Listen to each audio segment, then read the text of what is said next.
I'm sorry if the question No problem.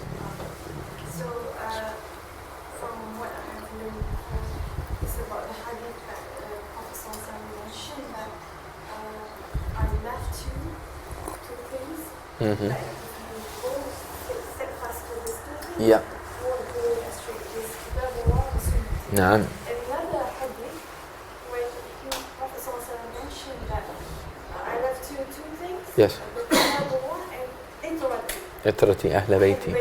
نعم صحيح مسلم. So, because now we are living in the modern era where we have to be very careful from the sources of the enemy that we Yeah, absolutely.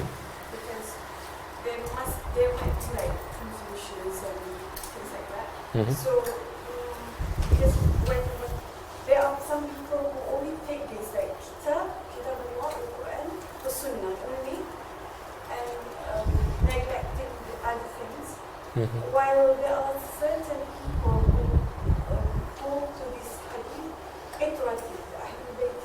So may I get your clarification for this so that we do not contradict each other? Sure. I think that's a good point, and I think your assumption is absolutely correct that there's never any dichotomy between, particularly if it's two Sahih hadith of the Prophet sallallahu alaihi wasallam, there won't be any kind of contradiction, but it's often through the way in which we interpret it and the avenues by which we seek that interpretation. Both of the hadith are completely. The scholars never found any issue between the two and reconciling between them. Ahlul Bayt, of those people that, and we can't deny the khususiyah, the kind of like of the Ahlul Bayt of the Prophet sallallahu alaihi wasallam. That's very clear in very clear, explicit hadith. مثل أهل بيتي كمثل سفينة نوح من ركبها نجا ومن تخلف عنها غرق. The likeness of my progeny, my Ahlul Bayt, is the similitude of Noah's Ark, the Ark of Nuh alayhi salam. Those that mount on board are saved, and those that choose to remain behind will drown. And it's really, the implication is through the sea of fitna and challenges, and like it's a manhaj, it's a methodology. Now there are those people, as with any component of any truth, if you only choose to look at one angle of the truth, inherently it's now imbalanced. So there can be an extreme, and the understanding, even within the great scholars who were also from direct descendants of the Prophet Muhammad sallallahu alaihi wasallam, there was never anything other than absolute reverence and love and extolling of the Sahaba. And we forget also that the Sahaba amongst them were also Ahlul Bayt. The two aren't mutually exclusive, and that's always been the real archetype of Sunni orthodoxy, like an absolute reverence and a love for the Ahlul Bayt, and an absolute reverence and love for the Sahaba. If you have the kind of like, well, they're just the same as everyone else, and that kind of rhetoric, it starts to deviate from orthodoxy. That's not the way of the overwhelming majority of scholarship in all of the lands of the entire ummah since the time of the Prophet. So you're kind of working within a very minority spectrum then. In terms of reconciling on a personal level, how does that apply to our lives? I do not seek ajr, a kind of recompense of fee for you, except for a love of my family. That's from the Quran. It's not hadith, so it's very clear, like the importance of that, and the hadith of Sayyidina Abu Bakr of loving the Ahlul Bayt. أرقو محمدا في أهل بيته. And it's from the love of the Prophet sallallahu alaihi wasallam. Love of his family is from his love. If we love him, then we love his family. But also, if we love him, we love his companions. There's people, as we started by seeing, that spent years, decades in his presence, learning and implementing his teachings and living his way. if we're now to say that they don't really understand or they got things wrong, then the real implication is the whole kind of premise of the religion starts to unravel, because who do we go to? And that's the real danger. So it's always finding that balance. And I think, Ahlul Sunnah wal Jama'ah, there are many claims to it, and we've got to be careful of this. Because just because you say something doesn't mean it needs to be substantiated. But the interesting thing is it's in the title. The people of Sunnah, okay, and Jama'ah, so it's the overwhelming majority of Muslims. Just look to historical fact. Al-Azhar and Qayraween in Fez, Zaytun in Tunisia. If you look in the Caucasus, what was their practice of Islam?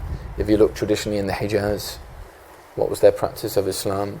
It doesn't take much kind of academic acumen to look purely from a historical stance that the overwhelming majority of practice of how Muslims in Malaysia, in Indonesia, and this is right from the time of the Prophet ﷺ and those first generations had those understandings, and they're all unanimous. They weren't at odds with each other.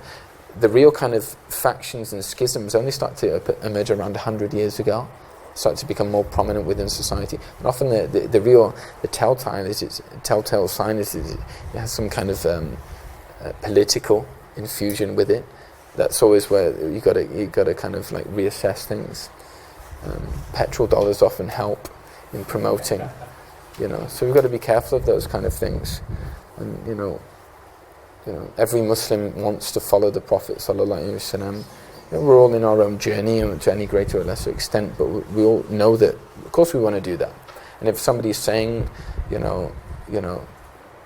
making the claim of following the Quran and Sunnah, and by implication, you're not, what are we following then? I mean, the scholars, they weren't referencing from the Bible or the Torah. Their source was the Quran and Sunnah. And the essence is in accordance to whose interpretation. Yeah. Yeah. I can only remember the first word, Tarab to people. Can you continue? Yeah. I want to ask Yeah. I love you with. لا يتفرقا حتى يرد عليهم الحوض.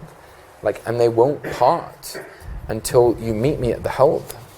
On Yawm al-Qiyamah, this great, we had this issue last night, how to translate Hawd. I don't like the term basin, it just reduces its profundity. It's much more profound and epic than a basin is. But it's this river, this pool, if you like, this sacred pool with in which it's whiter than milk and sweeter than honey, and it stems from the Kawthar in Jannah. It's this epic thing which takes place on Yawm al-Qiyamah, which people are given to drink, inshallah, by the hands of the Prophet, from the hands of Sayyidah Fatima. So there is this kind of binding with the Ahlul Bayt and the Quran, and that's where also you don't get that dichotomy. Like following the Ahlul Bayt, it doesn't mean that if somebody is from the lineage of the Prophet, they're infallible. It was never understood at that. But typically there is this kind of, and if you look at so much of the scholarship, you'll find, some of the great scholars of this ummah were from Ahlul Bayt. In the Hadrami tradition, for example, which the people which came, at very least, even in the weakest kind of leaning towards the influence of the Hadramis in terms of the spread of Islam in this region and East Africa, they will say they had played a pretty important part. And there was a tradition which, once again, they were from Ahlul Bayt. But many of them were called like Umar or Abu Bakr, or they were named after Sahaba, purposely to differentiate from a deviancy, One of the problems now also that we have is because there have been so many decades where people have been stripped from even, you're not allowed to love. Those feelings are wrong because these aren't right. So there's a longing for some kind of spiritual nourishment. And then when you have kind of expressions which go outside of orthodoxy into the realms of heresy, but they've got wonderful poetry and they're chanting about Sayyidah Fatima alayhi salam, who couldn't be moved by that, but it's not from that sound source. If they're also cursing the Sahaba, that's problematic for us. So We're not governed by feelings or emotions.